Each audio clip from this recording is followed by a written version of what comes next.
qilamanki, barchangiz yaxshisiz. Demak, darslarimizni davom ettiramiz. Bugungi suhbatimiz turk tilida mevalar va sabzavotlar haqida bo'ladi. Demak, darsimizni boshladik. Öncelikle meyvelerle tanışacağız.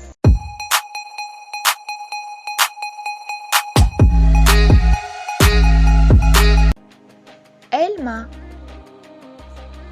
armut, portakal, mandalina, şeftali, muz, karpuz, kavun, nar, üzüm, kiraz, vişne, ayva, kayısı, erik, incir.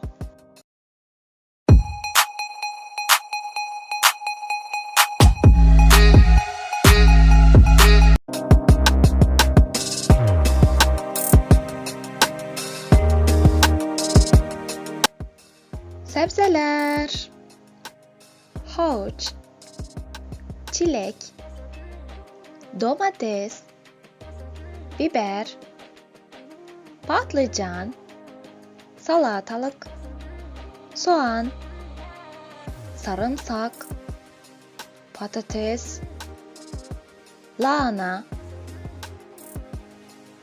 limon, kabak, fasulye, marul, ıspanak, karnabahar, bezelye, mısır, zeytin, turp.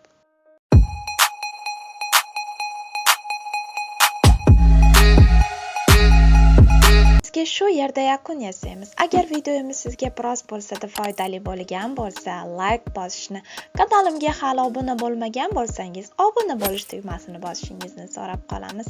Keyingi videolarimizda g'oyibona uchrashguncha, hoşça kalın.